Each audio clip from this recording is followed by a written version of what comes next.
Bonjour à tous et bienvenue sur le plateau d'INSEM. Alors après les œufs en chocolat de Marina, au sommaire aujourd'hui de l'art et de la culture pour tous, inauguration du nouveau centre social La Fontaine à Ajaccio. C'est Armelle, la directrice qui nous dira tout. Puis les grands maîtres des échecs vont s'affronter à l'occasion de la 20e édition du Corsican Circuit. C'est Léo Batteste qui nous présentera l'événement. Faustine, elle, travaille son swing du côté du golf de Borgo. Et enfin, le questionnaire d'Emmanuel à la cool. Je me comprends, on verra ça tout à l'heure. À mes côtés, Francine, bonjour. Bonjour. Vous allez bien? Benissimo. Cette odeur de chocolat qui plane sur le plateau. Ça fait quelque chose, ça. Ça donne envie, c'est ça du magnésium à planer. Alors, à côté de vous, Armelle von Lerberg. J'espère que je l'ai bien dit. Bonjour, Armelle. C'est parfait. Bonjour. Vous êtes la directrice de l'association EMAS. Oui. Alors, EMAS, c'est le nom d'une école de musique qui finalement s'est agrandie. Oui. Pour devenir le centre social et culturel La Fontaine. Voilà, en ajout, on a gardé l'école de musique, bien évidemment. Elle est toujours là. C'est l'école de musique actuelle de Sarola, puisqu'on l'a créée à Sarola il y a 4 ans. Donc elle reste là-bas? Elle reste là-bas, oui. L'école de musique reste là-bas. Et le centre que l'on a créé, qui a ouvert là très récemment, en septembre, se situe à Ajaccio, au Vitoul. Et donc il va être inauguré le 28. Oui, la semaine prochaine. Donc la mission de ce centre social, c'est rendre finalement l'art, la culture à tous, accessible à tous. Dans ces grandes lignes, c'est très large l'art et la culture, oui, puisqu'on a un tas d'activités différentes, mais en interaction les unes avec les autres. Alors expliquez-nous un peu ce qu'on va retrouver dans ce centre. Alors, on a d'abord un centre petite enfance qu'on a appelé l'espace Maël. Donc ça, c'est de 0 à 10-12 ans, voilà. C'est des grands enfants, Oui. Alors, qu'est-ce que vous proposez aux des ateliers musique, évidemment, avec la création d'instruments de musique, mais on ne les crée qu'avec des matériaux de recyclage. De la récup. Voilà. Que ça. Donc il y a vraiment une démarche éco-citoyenne. Oui, tout à fait. Oui, c'est quand on est petit qu'on apprend aussi énormément. Les enfants sont des éponges, donc c'est vraiment l'occasion de leur expliquer. Ça va du tri, on fait du jardinage. Oui, c'est vrai, un jardin éco-participatif. Voilà. C'est génial. Oui. Et c'est les petits qui vont... Ils font tout. Oui, on va créer un poulailler. Notre mascotte, c'est une petite chienne qu'on a récupérée il y a 1 mois qui était maltraitée. Donc vous voyez, voilà, on accueille... Il y a plein de transversalité. Oui. Alors il y a d'autres choses pour les plus grands aussi. Oui, un centre de formation où là, ça va être plutôt des formations et ateliers. Ça va de l'informatique pure. Ouais. En passant par la création de sites internet, une création d'une web radio avec des jeunes, des jeux vidéo, mais de A à Z. Ils dessinent, ils écrivent le scénario, ils créent tout, la musique, ils enregistrent, voilà, vraiment de A à Z. C'est pas juste on fait les geeks sur un... Ouais. Alors qu'est-ce qui va intervenir justement pour former les... Nous avons déjà, nous, en interne, une équipe, puisqu'on a quand même 8 professeurs, 8 intervenants, et après on fait appel à des extérieurs locaux. Et si vraiment on ne trouve pas, mais pour l'instant on a toujours trouvé, des gens qui viennent du continent. Oui. D'accord. Alors, on a bien compris, il y a plein d'ateliers pour tous les âges. Oui. On parlait d'accessibilité pour tous, donc il y a aussi une priorité aux personnes handicapées. Oui, aux jeunes, ou moins jeunes d'ailleurs, porteurs de handicap, puisque les locaux ont été réhabilités pour ça. Et aussi à tous les jeunes qui ont des problèmes, ou moins jeunes, encore une fois, de passage dans leur vie. Ça peut être de l'insertion, ça peut être des problèmes au niveau de leur métier, ils recherchent une autre voie, voilà, des choses comme ça.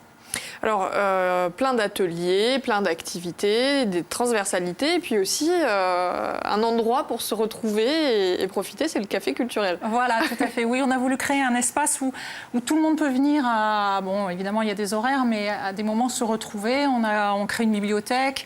On a une personne, d'ailleurs, la personne qui gère ce café culturel, c'est un jeune de chez nous, un musicien, qui est en service civique, et voilà, qui gère ce café, donc à tous les niveaux. Il propose des jeux, de la musique, plein de choses, et on l'a couplé avec... Oui. Francine, vous voulez pas les chanter là-bas? Je vais intervenir. On l'a couplé avec la salle polyvalente, où là, on a un beau plateau qui fait quand même 24 mètres carrés, une régie à demeure, son lumière, donc on peut faire beaucoup de choses dans cet espace. Donc on comprenne bien, Armelle, dans cet espace, il y a 4 grandes activités, 4 grands secteurs. C'est ça. la formation, la musique, le café culturel et la salle polyvalente. Qui sert à tout. Qui sert à tout. Voilà, oui.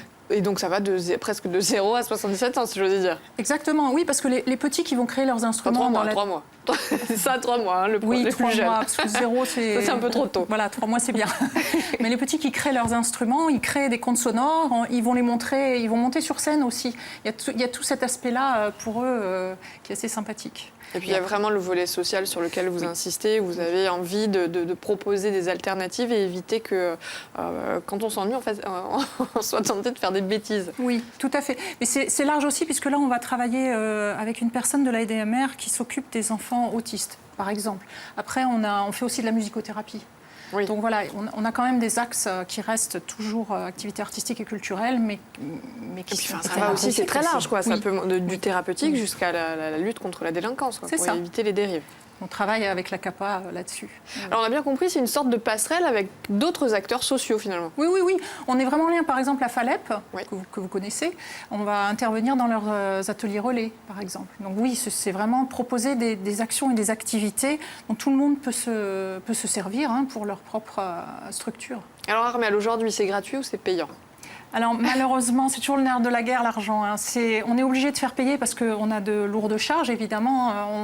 On a très peu d'aide, à part la CAPA et Corse Active, qui nous a vraiment aidés et notre propriétaire qui a refait tout le bâtiment. Non, mais c'est vrai, il faut le souligner. On n'a pas de subvention, donc il faut faire payer les interventions. Évidemment, à terme, moi, mon souhait, c'est que tout soit gratuit. En tout cas, ceux qui n'ont pas les moyens ou peu, ou même puissent accéder gratuitement à toutes nos formations. Oui. Alors, c'est accessible à qui ? Aux Ajacciens ou tout le monde peut venir dans ce... Oui, c'est vraiment ouvert à tous. Dans ce centre. Alors, on rappelle, l'inauguration, c'est le 28. Oui. Avec un événement du coup festif, vous avez organisé... Oui, on offre un concert à 20h30. C'est le groupe Bastier SMS qui nous fait la joie de venir jouer pour nous, puisqu'ils nous l'offrent, ce concert, donc c'est super sympa. Ils sont suivis d'ailleurs pour ça par RTL2. Et donc c'est ouvert à tous, c'est gratuit. Donc, il ne faut pas hésiter. Par contre, il vaut mieux réserver parce qu'on ne peut entrer que de 100 personnes dans la salle. Et oui, on a une limite quand même. Donc, voilà. Mais c'est ouvert à tous. D'accord. Alors, on rappelle l'adresse aussi. C'est le lieu-dit Fontaine du Vitoul, d'où le nom. D'où le nom. Il reste la fontaine est toujours là, adossée au mur, mais elle ne fonctionne plus malheureusement. Non. Bon, en tout cas, voilà, rendez-vous le 28 à 20h30 pour le concert et puis évidemment pour d'autres activités par la suite. Francine, c'est le moment de jouer. E ora di yoga. Allora io vi propongo di vediamo una partita di scacchi più corta di un mondo. Guardate sorridaglio e guardate bene.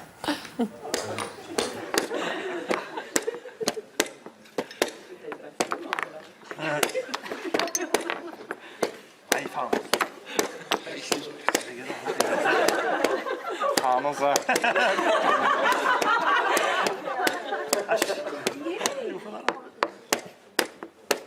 Det er mulig.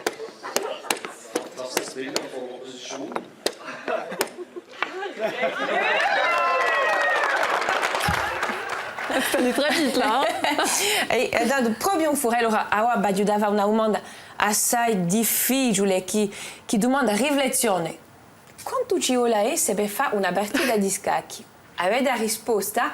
Chiamateci pure a 0800 000 900 e da vincere oggi una magnifica maglietta posto che lui usa l'otto di agiculata, eccolo qui.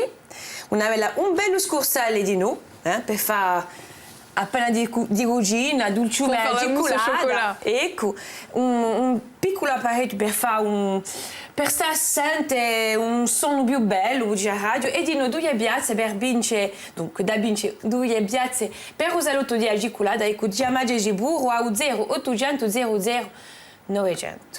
Alors Francine, vous ne l'avez pas vu, mais dans votre dos, quelqu'un avait la réponse. Et on l'a aperçu, c'est notre expert en noir et blanc, notre expert en échecs. C'est Léo Battesti, je vous en prie Léo, vous pouvez rentrer, prenez place. Il est parti, on a perdu Léo. Allez, Bonjour. Bonjour Léo. Vous aviez la réponse évidemment. Ne la donnez pas. De suite, on parle d'échecs. Il arrive. Alors Léo, vous êtes le président de la Ligue Corse des échecs. Oui. Ça fait bientôt 20 ans Vous avez créé la Ligue fin des années 90, si je ne dis pas de bêtises. 98. Voilà, on n'était pas sûr. Oui, non, c'est 98, 98. Alors, ce week-end, à partir de ce week-end, va démarrer la 20e édition du Corsican Circuit, j'ai du mal à le dire, qui est donc une compétition internationale d'échecs. Alors, ça rejoint un peu votre interrogation sur la date. Le Corsican Circuit, lui, c'est en 97, ça, j'en suis sûr. Voilà. En fait, il n'y avait pas de ligue à l'époque. On dépendait de la Ligue Côte d'Azur, donc oui. Et on avait 2 comités départementaux. Et puis, bon, on a créé cette ligue, on a supprimé les comités départementaux. Et donc, on est parti dans la grande aventure. Il y avait 100 licenciés à l'époque. Il y en a 7500 aujourd'hui. On voit la l'évolution. Une belle... vous avez bien grandi. Donc, le premier Corsican Circuit s'était situé dans un contexte où il n'y avait pas une forte réalité échiquière en Corse. Mais c'était déjà un plateau très intéressant à l'époque. Et puis, on est monté progressivement en puissance. Mais disons que pour nous, l'événement... ça fait partie d'une marque de fabrique, c'est-à-dire c'est l'élite dans une masse. Oui. Ce n'est pas un détachement. On ne fait pas l'événement pour l'événement ou la compétition pour la compétition. On développe la masse, on joue sur les vertus socio-éducatives des échecs, on joue surtout dans la synergie entre l'école et les clubs, et puis on crée de plus en plus d'événements. Armelle, vous aussi, vous avez des petites formations échecs proposées au centre. En fait, on a un magazine gratuit que l'on sort tous les trimestres et on avait effectivement interviewé, on était allé dans le club d'Ajaccio, voilà, faire une interview et c'était très intéressant parce que c'est vrai que c'est des passerelles que l'on peut avoir, bien évidemment. Parce que depuis la création, Léo, il y a combien de jeunes qui ont été formés ? Plus de 40 000. Plus de 40 000. Donc on comprend bien je suis très fier de le dire, je ne vais pas faire fausse modestie par rapport à la Ligue. Vous pouvez. On est le pays, le territoire, appelons-le comme on veut, au monde, moi je préférais le terme pays, on est le pays au monde où il y a le plus de joueurs par tête d'habitants, devant même des pays de l'ex-Union soviétique, et on est reconnu mondialement, ce qui m'amène d'ailleurs de beaucoup aller dans beaucoup de capitales des échecs pour expliquer comment on a fait. Voilà, d'où le Corsican Circuit qui démarre le 20 avec des grands maîtres internationaux qui se sont donné rendez-vous pour s'affronter. Alors pour les non-initiés, puisqu'il en reste quand même quelques-uns également en Corse, les grands maîtres, c'est l'élite, c'est-à-dire que vous avez un classement, on appelle ça le classement Elo, selon un nombre de points, en fonction du classement. C'est comme à la TP au tennis, je dirais plus, quand vous gagnez des points, quand vous perdez, vous en perdez. Et l'élite mondiale, ce sont ceux qui ont le plus de points, et quand un tournoi a 1 ou 2 de ces joueurs, on est content, nous, on va en avoir une quarantaine. On va avoir 32 nationalités représentées. On a la championne du monde, qui est la chinoise Wu Yifan. On a le multiple champion du monde, l'Indien Vishanand. Là, je vous situe déjà les enjeux. Lorsqu'ils jouent, ils ont quand même un potentiel de public de 3,5 milliards d'habitants. Pas mal, ça fait une belle visibilité pour l'événement. Mais en plus, sachez que c'est très, très, très populaire, parce qu'Anand est le personnage le plus populaire d'Inde. Vous savez que l'Inde, on l'a vu au dernier Jeux Olympiques, au niveau sportif, ils ne sont pas très... ils ont un rendement assez limité du fait de leur conception un peu de la vie aussi, il faut bien dire les choses. Et non, c'est sûr qu'ils n'ont pas structuré beaucoup les échecs, du fait... J'ai un peu discuté de ça justement avec Anand et m'expliquer les choses. Et puis, Wu Yifan, elle, en Chine, la Chine par contre s'y est mise, est déjà la 2e nation mondiale. Et que si tu te mets à faire les choses, ils les font bien. Et lorsqu'ils se déplacent ici, ils sont suivis par toute la presse de leur pays. Déjà, les répercussions au niveau médiatique, elles sont quand même assez considérables. Donc grâce à vous, on a une belle visibilité. Une dotation exceptionnelle aussi cette année, incroyable. Mais elle est exceptionnelle parce que les fonds propres sont exceptionnels aussi par rapport à d'autres événements. 102 000 euros. Oui, et nous avons une centaine d'entreprises qui nous aident. C'est par rapport, ce qui peut paraître secondaire par rapport à des compétitions beaucoup plus de sports majeurs comme le foot ou le tennis. En échecs, c'est la plus grande compétition en dehors de tournois fermés qui sont organisés par des pays souvent, par des grands mécènes. C'est la plus grande compétition mondiale. Donc on a véritablement la Corse qui est capitale mondiale des échecs.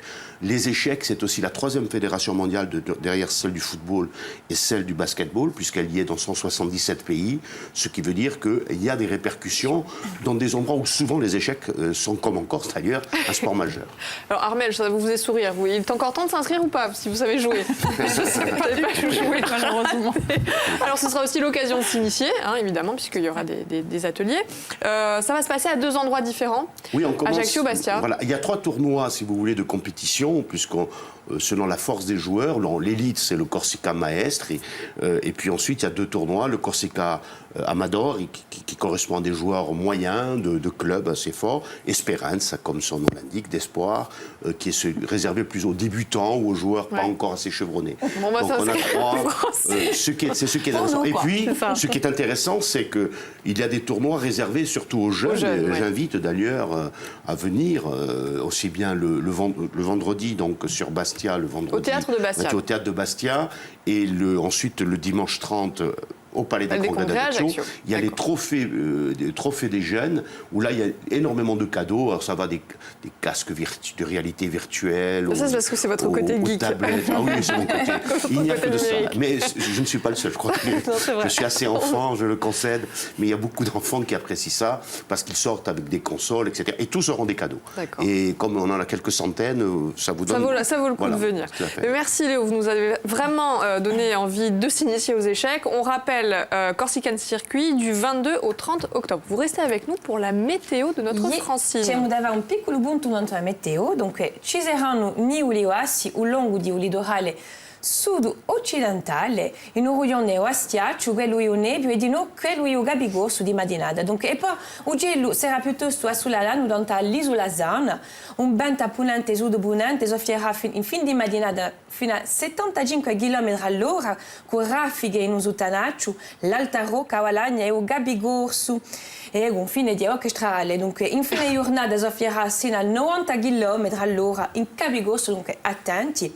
E le temperature più alte saranno tra 20 e 28 gradi. Attention, soyez précise. E 16 gradi a più basso. Dunque, chi suonano vi porti in piazza San Nicola oggi? Perché chi andando là può redare il vostro sangue e fa una bella azione. Dunque, non a piazza San Nicola da mezzogiorno a 5 ore di sera, dunque puoi andare da vostro sangue. Et puis vous pourrez reprendre des forces après avec le salon du chocolat. E c'è un saluto da Gicola da canto così. E poi dopo, se potete dare parte di Bortivecchio di noi, puoi andare a una mostra che la Vibrobonde a biblioteca municipale o di un cesorto, con un telo in giro all'ingurdizia e un piacere di mangiare l'emozione et au gusto. Encore des mises en bouche. Merci, merci Francine. Alors, une autre qui ne sait ni jouer aux échecs et à mon avis pas plus au golf, c'est Faustine. Alors, elle est en train de travailler son swing du côté du golfe de Borgo, éventuellement pour une compétition internationale avec Tiger Woods. Je ne sais pas si elle y arrivera, en tout cas on regarde.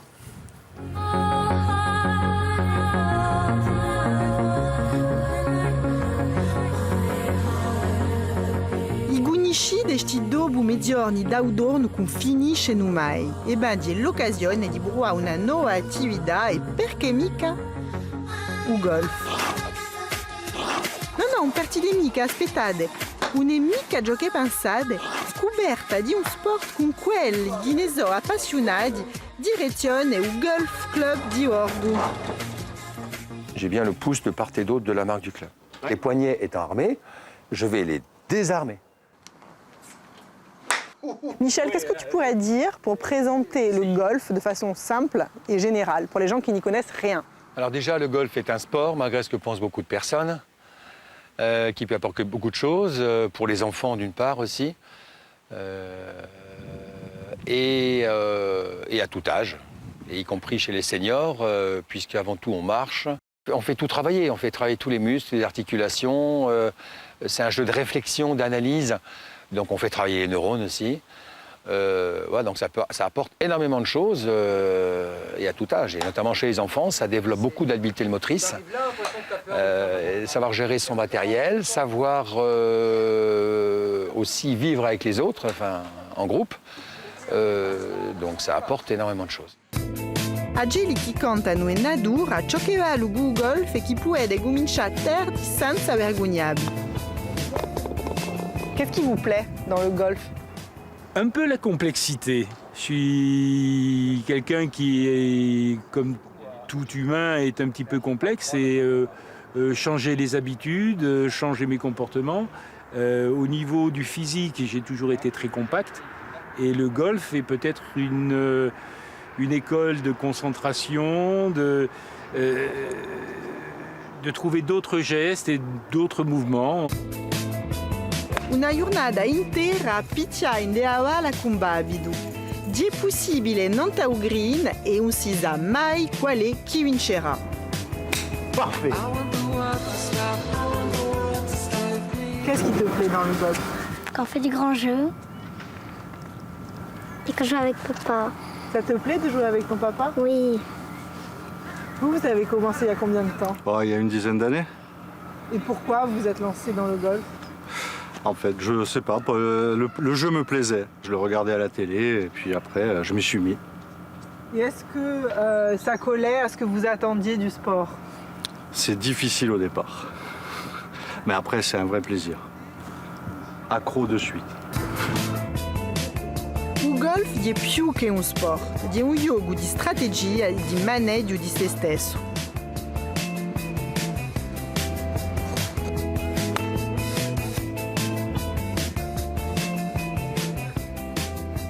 C'est un sport où le mental joue un rôle fondamental.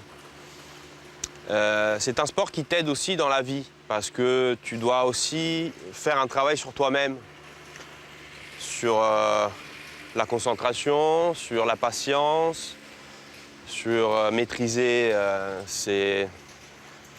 sa rage. Donc c'est vrai que ça m'a aidé aussi dans ma vie de tous les jours et aussi dans ma vie professionnelle.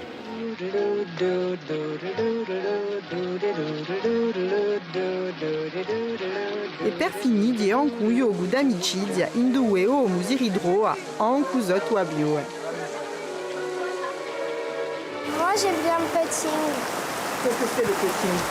On prend un club et on essaye de mettre la balle dans le trou avec le moins de trous possible. Et toi Camille, qu'est-ce qui te plaît dans le golf? Moi c'est le grand jeu. Qu'est-ce que c'est le grand jeu? On prend un club et on doit marquer plus loin ou plus près. Est-ce que tu as envie de continuer longtemps le golf? Oui.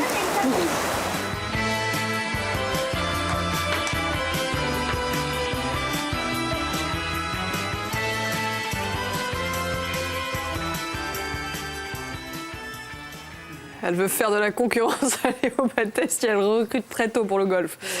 Alors, à la cool, je me comprends. Aujourd'hui, Emmanuel, un questionnaire sur la fontaine. J'ai en plus de mal à Jeu faire de mots. Non, pardon, je sors.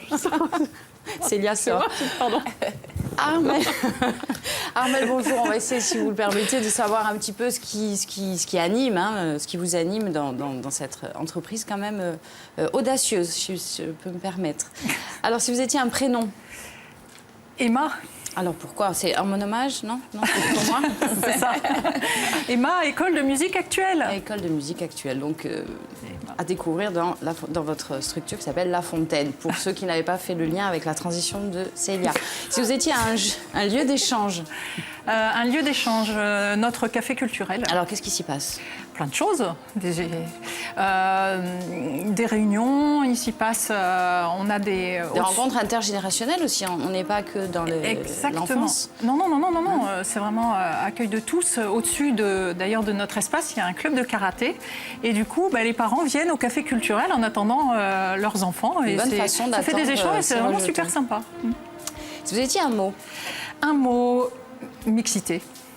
Mixité entre toutes les générations, on en parlait à l'instant, et mixité entre les personnes, les jeunes, les moins jeunes, dites normales, et ceux porteurs de handicap ou alors avec des soucis X ou Y. Ça, c'est vraiment important. Si vous étiez un métier? Un métier... métier de la scène. Ouais. C'est une grosse partie de vos activités. Oui. Si vous étiez un projet fou, plus fou que celui-ci? On en a un. On voudrait, on est en train de travailler dessus. Un espace créé qu'on voudrait construire, évidemment ici sur la région, où on pourrait tout regrouper. Parce que pour l'instant, l'école de musique est d'un côté, ce centre d'un autre. Il nous manque encore plein de choses. Il nous manque le studio d'enregistrement, il nous manque, voilà. Mais vraiment un lieu dédié à tous les finalement aux propriétaires de terrain. Voilà. On voudrait acheter un terrain et pouvoir construire, d'ici quelques années. Si vous étiez un sentiment? La joie. La joie, le bonheur. Voilà, c'est ce qu'on ressent quand on travaille, toute l'équipe et avec les personnes qui viennent chez nous. Oui. Si vous étiez une loi en faveur des handicapés, quelle serait-elle? Le respect dans le sens où il faut vraiment que les gens comprennent que... je vais dire quelque chose, halte à l'incivilité, c'est insupportable. Ces personnes-là ont déjà beaucoup de mal à certains niveaux, ne serait-ce qu'à se déplacer. Et quand on voit certaines incivilités, c'est vraiment... insupportable. Oui, oui, oui. Si vous étiez un outil. Un outil de jardinage. Vous avez un petit jardin, je me suis laissé dire. On en a 2. Oui, dans les deux centres, on en a 2. Donc oui, voilà. Donc ouvert à tous, on peut apprendre, on peut se sensibiliser à l'environnement, à l'écologie, c'est ça? Oui, tout à fait. Si vous étiez une devise pour terminer. Alors c'est une devise personnelle, mais qui s'applique au final à tout ce qu'on fait, c'est ne fais pas aux autres ce que tu ne supportes pas toi-même. Voilà, le mot de la fin. Le mot de la fin, très juste. Merci à toutes les deux. Alors, Francine, à ne pas rater ce soir sur Via Stella. Allora, stasera di un appuntamento con Stefano Sciatti, che è un buon autore e mezzo di sera, con il programma Economia per via di UCIAL, donc saluto di l'alimentazione e di l'agroalimentazione. Si fa un punto e un'analisi non l'industria economica di un ciso microalimentare regionale, donc le domande le erano in giro le risorse locali per l'industria agroalimentare gorsa e per la roba porcina, cagiadia, panetteria, biscotteria, eccetera, eccetera. Donc, si vediamo da Dino quali sono i sbocchi di un mercato locale e Dino che le di esportazione. Donc, un altro appuntamento di Oui, très important. E con l'amico Filippo Martinetti, pendant le 20h, riceve un pistello di un montame, Anastasia Mordin, che viene a parlare di un film documentario, Project Sextoy, qui tratta di un giornale intimo di una DG degli anni 90, donc, e di un documentario che sarà proposto donc, sabato allo Spazio Diamante in un quadro di un festival Corsica Doc. Donc, sia di stasera davanti a le rendez-vous est pris. 28, inauguration du centre La Fontaine. À partir du 20, le Corsican Circuit. Et puis moi, je vous retrouve à 13h pour parler de l'agriculture. Peut-on encore vivre de l'agriculture en Corse? Vaste question. C'est Jean-Marc Andréane, Nathalie Capéros et Paul Bianchi qui nous répondront. On se retrouve après les titres de Geneviève Moindreau. À tout à l'heure.